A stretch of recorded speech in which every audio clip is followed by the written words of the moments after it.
14절까지 말씀입니다.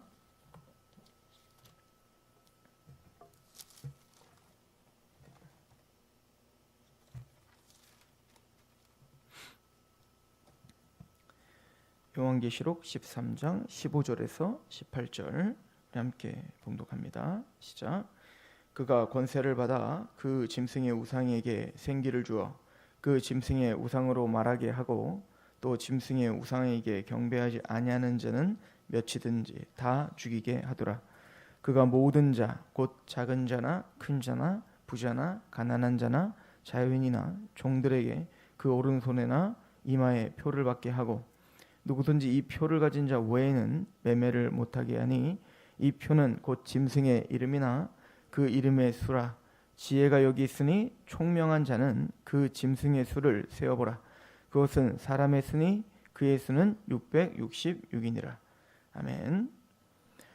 우리는 요한계시록 13장을 보면서 특별히 용과 두 짐승에 대한 이야기를 하고 있었습니다. 용은 옛 뱀이라고도 하고 용이라도 하는 그 사탄을 가리켜 이야기하죠. 이것을 이미 계시록 12장에서 이야기하고 있었어요. 그 용은 땅에서 올라오는 짐승과 바다에서 올라오는 짐승 두 짐승을 통해서 활동을 개시합니다. 첫 번째 그 바다에서 올라오는 짐승은 우리가 이미 상고했듯이 13장 1절에 내가 보니 바다에서 한 짐승이 나오는데 뿔이 10이고 머리가 7이고 그 뿔에는 10 왕관이 있고 그 머리에는 신성모독하는 이름들이 있다는 거. 두 번째는 2절에 내가 본 짐승은 표범과 비슷하고 그 발은 곰의 발 같고 그 입은 사자입 같은데 용이 자기의 능력과 보좌와 큰 권세를 그에게 줬다는 것입니다. 이 첫 번째 짐승은 우선 예수 그리스도께서 받으실 모든 영광 또 예수님이 갖고 계시는 능력들을 패러디하고 있었다는 것이었어요. 그래서 그 능력과 영광을 자기가 스스로 취하면서 표범 같고 곰 같고 사자 같고, 자 이것은 다니엘서 7장에 나오고 있는 제국들, 바벨론과 페르시아와 헬라와 로마 제국을 어떻게 보면 하나로 합쳐놓은 어떤 그런 짐승이다라고 하는 것을 우리가 이미 상고했죠. 즉 모든 제국들을 주장하면서 하나님께 돌려줘야 될 영광을 자신이 취하고 있는 거, 그렇죠? 그래서 이 첫 번째 짐승은 누구를 패러디하죠? 예수 그리스도를 패러디합니다. 그래서 3절에 그의 머리 하나가 상하여 죽게 된 것 같더니 그 죽게 되었던 상처가 나음에 온 땅이 놀랍게 여기더라. 즉 예수님의 십자가와 죽음을 패러디하는 거예요. 용은 성부 하나님을 패러디하는 거라고 했죠. 자 그러면 두 번째 짐승인 이제 땅에서 올라오는 짐승은 우리 그 11절을 보시면 내가 보매 또 다른 짐승이 땅에서 올라오니 어린 양같이 돋불이 있고 용처럼 말을 하는데 그가 먼저 나온 짐승의 모든 권세를 그 앞에서 행하고 땅과 땅에 사는 자들을 처음 짐승에게 경배하게 하니 곧 죽게 되었던 상처가 나은 자니라. 큰 이적을 행하되 심지어 사람들 앞에서 불이 하늘로부터 땅에 내려오게 하고 짐승 앞에서 받은 바 이적을 행함으로 땅에 거하는 자들을 미혹하며 땅에 거하는 자들에게 이르기를 칼에 상하였다가 살아난 짐승을 위하여 우상을 만들라. 이게 어제 본문이었죠. 여기서는 두 번째 짐승, 즉 땅에서 올라오는 짐승은 하늘에서 불이 땅에 떨어지게 하는 기적과 이적을 보여서까지도, 그죠? 능력을 보여서 마침내 첫 번째 온 짐승, 그 예수를 패러디했던 그 짐승에게 절을 하게 하죠. 이걸 누구를 패러디하고 있는 거죠? 성령 하나님을 패러디하고 있다고 했습니다. 불이 혀같이 갈라져 이 땅에 오셔서 그 권세와 권능으로 예수 그리스도께 굴복하게 하는 그 성령님을 그대로 패러디하고 있죠. 자, 이 시각이 너무 중요한 거예요. 13장을 해석하는 데 있어서. 왜냐하면 지금 성부와 성자와 성령 하나님의 그 삼위일체 되신 하나님을 패러디하고 있는 용과 두 짐승이에요. 그래서 이 두 번째 이 짐승은 바로 성령님을 패러디하는데요. 성령님이 우리 안에서 행하시는, 구원받은 자들에게 행하시는 가장 중요한 사역이 있어요. 인치심입니다. 성령님은 에베소서 1장 13절에 너희가 구원의 복음을 듣고 또한 믿어 성령이 인치심을 받았다라고 하지 않습니까? 그때 그 인친다는 것은 표를 한다는 얘기인 거예요. 우리에게 도장을 찍는다는 얘기란 말입니다. 즉 하나님의 소유다. 그 당시에 그 인이라는 것은 예를 들어서 노예나 군인들에게 부르다가 이렇게 문신같이 새겨주는 거를 이야기하는 걸 하는 거예요. 인을 친다는 거예요. 즉 내가 어떤 주군을 모시고 있는지, 내 주인이 누군지를 그 소속을 이제는 밝혀주는, 그 소유를 밝혀주는 것이 바로 인이에요. 그런 것처럼 성령님의 인이라는 것은 하나님의 소속이다, 하나님의 소유다라고 하는 걸 보여주고 있는 것이죠. 그래서 여기서 지금 이 성령님을 패러디하고 있는 이 두 번째 짐승은 자신의 종들, 즉 사단의 종들, 하나님의 백성이 아닌, 세상에는 두 종류밖에 없습니다. 하나님의 백성과 사단의 종들. 이것을 예수님은 요한복음 8장에 뭐라고 하죠? 너희의 아비는 마귀다 라고 표현하고 있다고요. 사도 바울은 뭐라고 하죠? 이 세상 신이 믿지 아니하는 자들의 마음을 혼미하게 하고 있다, 이렇게 표현한다고 있다고요. 즉 사단의 권세가 세상을 지금 가로막고 있다라고 이야기를 하고 있는 거예요.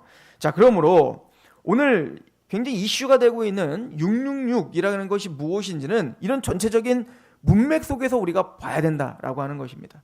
즉 666은 우리 한번 보시면 16절에 그가 모든 자, 곧 작은 자나 큰 자나 부자나 가난한 자나 자유인이나 종들에게 그 오른손에나 이마에 표를 받게 한다. 왜 오른손과 이마에 표를 받게 할까? 7절 누구든지 이 표를 가진 자 외에는 매매를 못하게 하니, 이 매매는 뭘까?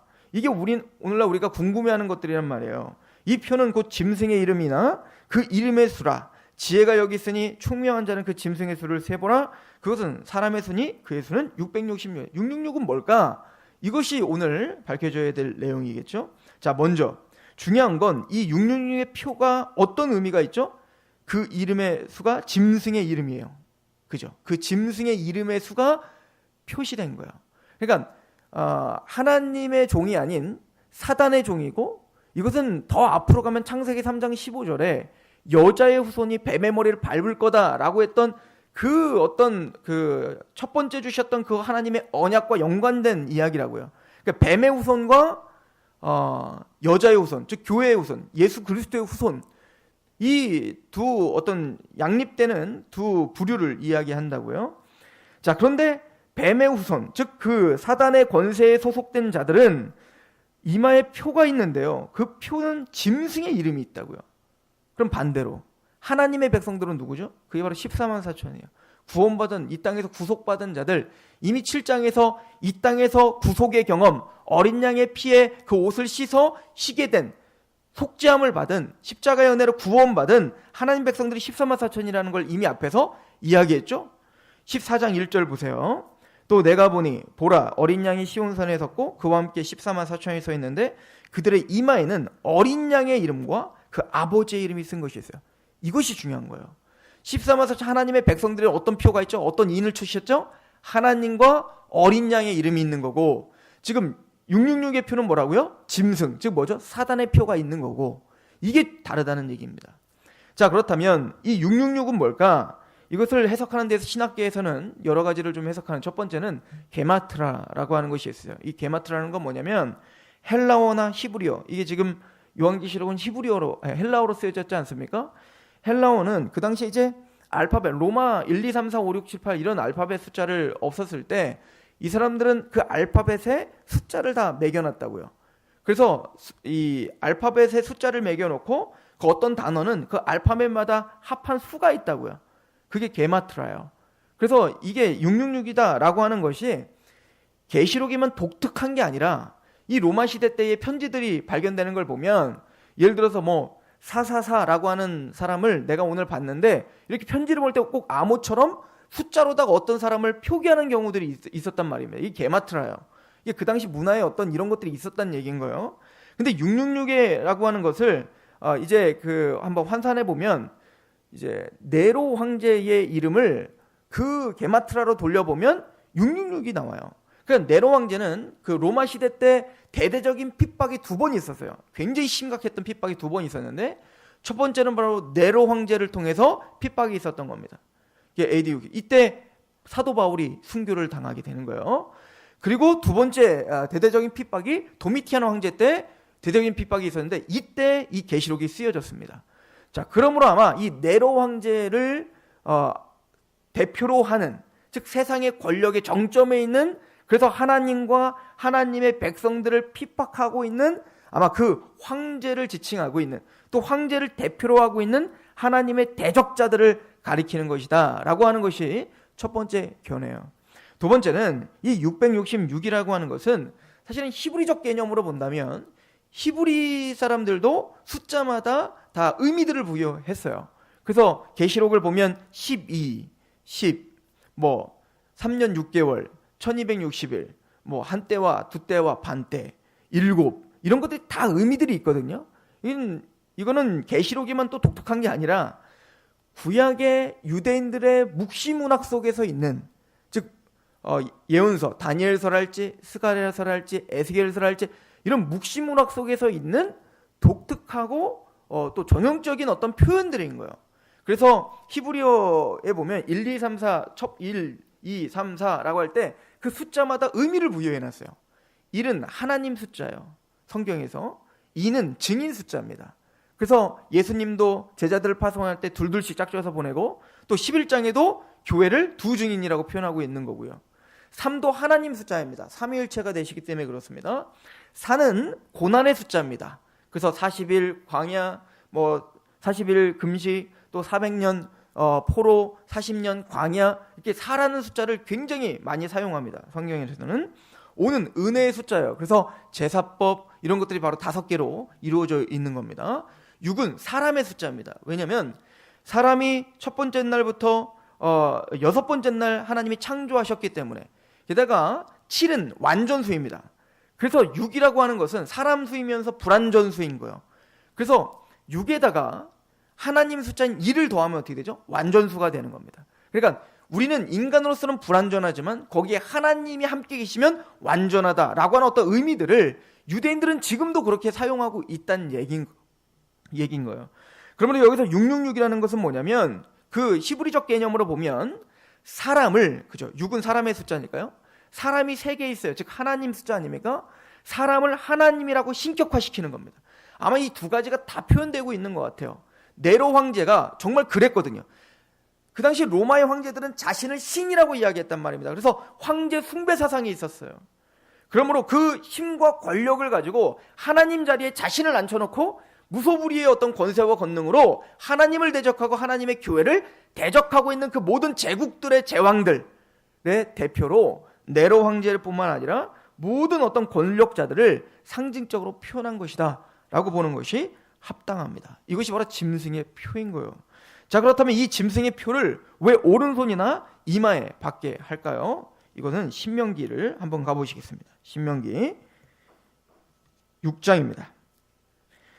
신명기 6장은 마음의 할례에 대한 이야기를 하고 있는 겁니다. 마음의 할례는 마음을 다하고 뜻을 다하고 목숨을 다하여 주 너희 하나님을 사랑하라. 이게 마음의 할례라고 이미 신명기 10장에 이야기가 되어 있습니다. 자, 이것을 좀 사전 지식으로 알고 신명기 6장 4절을 보십시오. 이건 쉐마법전이에요. 유대인들이 아이가 태어나면 제일 먼저 암기시키는 게 이 구절입니다. 그러니까 대단히 중요한 구절이죠. 유대인들에게.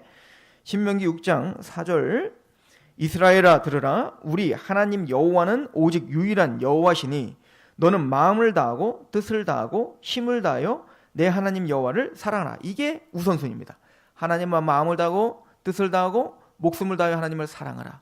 이 마음의 할례를 받은 자의 마땅한 태도죠. 그러면 그렇게 마음의 할례를 받아 하나님을 사랑하면 어떻게 해야 되죠? 6절 오늘 내가 내게 명하는 이 말씀을 너의 마음에 새기고 내 자녀들에게 부지런히 가르치며 집에 앉아있을 때든지 길에 갈 때든지 누워있을 때든지 일어날 때든지 이 말씀을 강론할 것이며 너는 또 그것을 내 손목에 매며 기호를 삼으며 내 미간에 붙여 표로 삼아라. 어디에다가 말씀을 표로 삼으래요? 손목과 미간에 붙이라는 거예요. 즉 666의 표를 이마와 손목에 표를 하는 것처럼 하나님의 백성들도 하나님은 뭐라고 말하죠? 하나님의 말씀을 여호와의 율법을 이마와 손목에 표로 매라 이렇게 표현하고 있는 겁니다. 즉 666의 표는 바로 이것을 패러디한 겁니다. 하나님의 사람은 이미 14만 4천은 아까도 설명했지만 이 땅에서 어린 양의 피의 구속함을 경험하여 하나님을 마음을 다하고 뜻을 다하고 목숨을 다해 사랑하는 자가 됐다고요. 그 하나님을 사랑하는 자는 마땅히 그 하나님의 율법을 사랑하게 됩니다. 하나님의 말씀, 율례를 사랑하게 된단 말입니다. 그래서 하나님을 사랑하는 자는 그 하나님의 말씀을 이마와 손목에 기호와 표를 매라고 해요. 이것은 무슨 얘기냐면, 그래서 유대인들은 이런 빵모자 같은 걸 쓰고 다니잖아요. 그걸 딱 벗기면 여기에 이렇게 끈으로다가 뭘 묶고 다녀요. 뭐죠? 진짜 하나님의 계명을 여기다 묶고 다녀요. 하나님 진짜 그렇게 하라는 겁니까? 정말로 이 성경 찢어가지고 그거를 접어가지고 이마와 손목에 이렇게 메고 다니라는 거예요? 아니죠. 이거 무슨 의미죠? 상징적 의미인 거예요.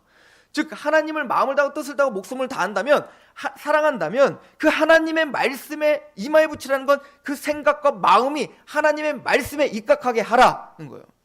그리고 이 오른손은 바로 행동을 상징적으로 보여주고 있는 겁니다.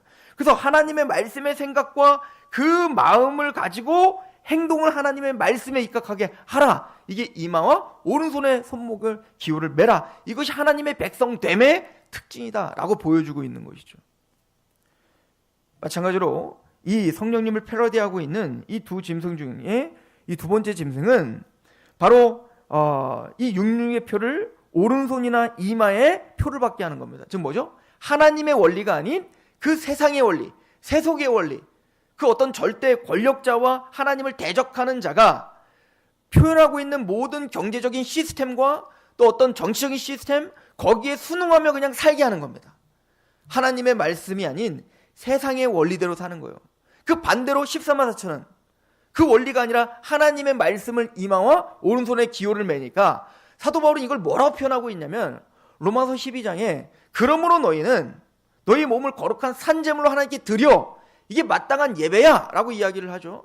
그리고 뭐라고 하죠? 이 세대를 본받지 마라. 이건 뭐죠? 육류의 표를 받지 말라는 거예요. 즉 세상의 원리대로 살지 말라 이 얘기인 거예요. 너희는 하나님의 기뻐하시고 온전한 뜻이 무엇인지 분별하라. 하나님 말씀에 입각하여 생각하고 사고하고 살으라 라고 이야기하는 것입니다. 이 666은 예전에 바코드니 또 베르치비니 이런 말도 안 되는 어떤 물질적인 게 아닌 거예요. 즉 성령님의 인치심이 영적인 것이고 심령적인 것인 것이든, 즉 이 짐승의 표도 어떤 물질적인 것으로 말할 수 있는 것이 아닌 겁니다. 우리는 모두 하나님의 백성들이에요. 여기서 육류의 표를 받지 않은 자는 매매를 하지 못하게 한다는 얘기는 이제 앞으로 계속 보면 알게 될 겁니다. 계시록 17장 18장에 보면 이제 바벨론과 음녀, 즉 이 사탄이 표면적으로 우리에게 보여지는 유혹하고 있는 음녀와 또 바벨론이라고 하는 거대한 어떤 제국을 형성해서 하나님 백성들을 핍박한단 말입니다. 그럼 그들은 자신들의 경제 원리에 순응하지 않으면 매매를 금지했단 말이에요. 이걸 그래서 그 계시록 18장에 바벨론이 무너질 때 함께 무너지는 사람들이 왕들, 상인들, 선원들이에요. 왜 상인들과 선원들이라고 했을까요? 이 사람들은 다 무역하는 사람들인 거예요. 그 바벨론의 어떤 그 특혜를 받으면서 바벨론의 원리대로 바벨론의 보호를 받으면서 자신들의 번영을 위해서 그냥 아무 의미 없이 그냥 그 사람들에게 순응하며 사는 자들, 그 바벨론과 거래를 하며 막대한 이익을 취했던 자들, 이거예요. 즉 매매를 하지 못하게 한다는 것은 즉 이 땅의 번영과 이 땅의 물질적인 어떤 번영 때문에 하나님의 원리를 버려버리고 세상의 원리대로 순응하며 그냥 그렇게 사는 자들, 이것이 바로 육류의 표를 받은 자들이다 라고 하는 것을 이야기하고 있는 것입니다. 오늘 말씀을 정리합니다. 육류의 표는 어떤 물질적인 것이 아닙니다. 이것은 바로 하나님을 마음을 다하고 뜻을 다하고 목숨을 다하고 성품을 다하여 사랑하는 자가 하나님의 말씀으로 사고하고 그 말씀을 사모하는 마음으로 그 행함을 하나님의 뜻 가운데 순종하는 삶을 사는 것. 그래서 성령님께서 그렇게 하나님의 백성들에게 마음에 인쳐주시고 하나님과 어린 양의 이름을 새겨주셨다라고 하는 것이고, 이것을 패러디하기 위해서 두 번째 짐승은 즉 세상의 원리, 사단의 원리, 즉 번영주의라고 하는 번영의 원리를 입각하여 이 땅을 하나님에서 떠나, 하나님 말씀에서 떠나 살게 하는 큰 어떤 흐름을 666의 표다라고 이야기하고 있는 것을 볼 수 있습니다. 우리는 예수 그리스도로 말미암아 구속받은 하나님의 백성들입니다. 예수님의 십자가의 은혜 때문에 우리는 하나님을 사랑하는 자고, 그 하나님을 사랑하기에 하나님의 말씀에 오늘도 굽복하기 위하여 몸부림치는 자들입니다. 물론 넘어지고 실수합니다. 그러나 이 방향성은 분명할 것입니다. 오늘 하루 그 하나님의 인침받은 자로서 하나님을 사랑하는 마음으로 하나님의 계명을 오늘도 존중하시며 또 몸부림치며 그 앞에 살아가시는 저렴 되기를 축원합니다. 기도하겠습니다. 하나님 아버지, 오늘 하나님의 말씀을 통해 우리가 성령의 인침받은 자요 하나님의 구원의 확증을 받은 자들이며 십자가의 은혜로 구속함을 경험한 자들이기에 오늘도 마음을 다하고 뜻을 다하고 목숨을 다하여 하나님을 사랑한다고 고백하고 있습니다. 아버지여, 그 사랑의 고백이 아버지는 공허한 고백이 되지 않도록 하나님의 말씀 앞에 오늘도 굴복하는 승리가 있게 하시옵소서.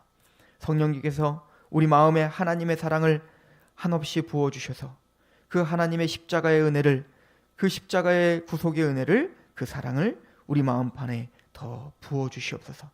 그래서 그 사랑에 강권되어 오늘도 승리하는 하루가 되게 하옵소서. 예수 그리스도의 이름으로 감사하며 기도합니다. 아멘. 하나님께 기도하며 나갑시다.